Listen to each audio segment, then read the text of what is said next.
चलिए, तो अभी हमारे बीच में एक बच्चा और उनके मेंटर दोनों ही खड़े हैं, तो एक बार बात कर लेते हैं सर का और इस बच्चे का क्या कहना है। सबसे पहले अपना नाम बताओ। अक्षरा दहिया। अक्षरा दहिया। तो बेटा, पेपर का तीनों फिजिक्स, केमिस्ट्री, मैथ का एक बार छोटा सा एनालिसिस मुझे बताओ कि आपको क्योंकि आपने पूरा थ्रू आउट तैयारी की होगी कोचिंग से, तो आपको कैसा मतलब पेपर लगा।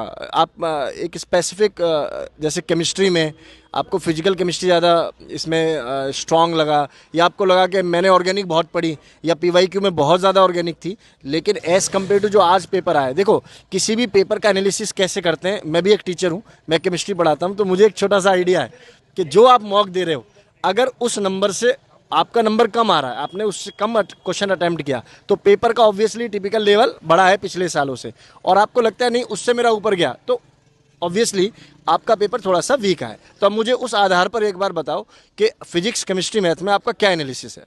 मैथ्स डुएबल थी, मतलब मैथ्स के क्वेश्चन यूँ थे कि जो मॉक में थे उसी टाइप के क्वेश्चन थे, तो हो गए थे।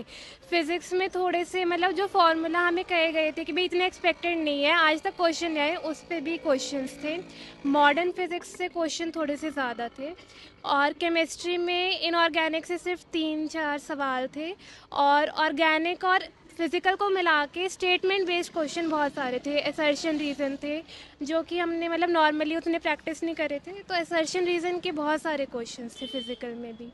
ठीक है, मतलब इनका कहना कुछ ऐसा है कि क्वेश्चन डायरेक्ट नहीं पूछा जा रहा है, क्वेश्चन को थोड़ा सा घुमा के पूछा जा रहा है, जो कि पुरानी जेई की आदत भी है। हर साल जो है उसका लेवल जो है बढ़ता चला जा रहा है। तो चलो, हमारे साथ एक सर भी हैं, मिस्टर जतिन सर नाम बता रहे हैं, तो एक बार सर से बात करते हैं, क्योंकि सर का ही स्टूडेंट है, सर के साथ में ही खड़ा है। तो सर को कैसा फील हो रहा है, और सर की क्या अपनी एनालिसिस है।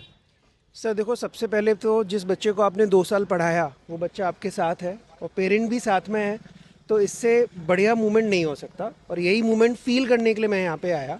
सबसे इम्पॉर्टेंट बात जो और बच्चे अगर सुन रहे हैं तो उनके लिए ये है कि हो सकता है कि 2 महीने पहले तक आपका परफॉर्मेंस अच्छा ना हो, लेकिन अगर आप कंसिस्टेंटली मेहनत करेंगे तो ग्रेजुअली आपके मार्क्स बढ़ सकते हैं।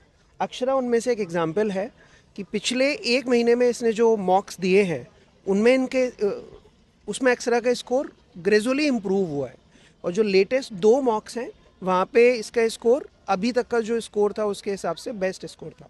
ठीक है अक्षरा, मैं एक बात पूछना चाह रहा था, जैसे अभी क्योंकि आप पेपर दे के आ रहे हो, तो क्योंकि कुछ स्टूडेंट्स ऐसे भी होंगे जो ये जानना चाह रहे होंगे किस किस टॉपिक से क्वेश्चन आ रहा है। तो पहले केमिस्ट्री से शुरू करते हैं। केमिस्ट्री में आप अगर रिकॉल कर पा रहे हो कि फला फला चैप्टर से या फला फला टॉपिक से क्वेश्चन आए, तो एक बार बताइए। ऑर्गेनिक केमिस्ट्री में जो बेसिक रिएक्शंस हैं उनमें है कि इसका जो रिएक्टेंट है वो यू क्यों लिया, न्यूक्लियोफाइल क्यों है, फिर रिएक्टेंट और रिएक्शन पे बेस्ड थे कि अगर ये रिएक्शन है तो इसका प्रोडक्ट इनमें से क्या बनेगा। इलेक्ट्रो का कोई क्वेश्चन दिखा, इलेक्ट्रोकाइनेटिक्स। इलेक्ट्रोकेमिस्ट्री का एक क्वेश्चन था, वो भी न्यूमेरिक टाइप में, उसमें पीएच वैल्यू पूछी हुई थी, और केमिकल काइनेटिक्स का भी एक ही क्वेश्चन था न्यूमेरिक में। ओके, और जैसे इक्विलिब्रियम में थोड़ा बच्चे परेशान होते हैं 11th क्लास में, इक्विलिब्रियम का कोई एक आध सवाल देखा, आयोनिक या केमिकल का। हाँ, आयोनिक इक्विलिब्रियम के 2 क्वेश्चंस थे, दोनों ही उसमें थे, मतलब एक न्यूमेरिक था और एक ऑप्शन वाला था। ऑप्शन वाला तो इजी था, बट न्यूमेरिक में थोड़ा सा कैलकुलेशन ज़्यादा टफ थी। चलिए, बहुत बढ़िया बढ़िया। और फिजिक्स में ऐसे आप बता दो स्टूडेंट्स के लिए। फिज़िक्स में मेरी शिफ्ट में तो मॉडर्न फिज़िक्स थोड़ी सी ज़्यादा पूछी गई थी, जैसे एटम एंड न्यूक्लियाई चैप्टर में से जो छोटे छोटे फार्मूलाज हैं जो हम इग्नोर कर देते हैं, ये समझते हैं आते ही नहीं, उसी पे बेस्ड क्वेश्चंस थे। और फिर कुछ स्टेटमेंट बेस्ड क्वेश्चंस थे, टर्मिनल वेलोसिटी पे और बर्नौलीज थ्योरम पे। ग्रेविटेशन में भी अच्छे खासे क्वेश्चन पूछे गए थे। इनफैक्ट अभी आप एग्जाम्पल दे रहे थे कि एक टॉपिक जो आपको लगता था पेपर में नहीं पूछा जाता है उस पर सवाल था, वो टॉपिक कौन सा था? एटम एंड न्यूक्लियाई का डिस्टेंस ऑफ क्लोजेस्ट अप्रोच वाला जो फार्मूला है वो हमने लर्न ही नहीं करा था, तो उस पर बेस्ड क्वेश्चन था।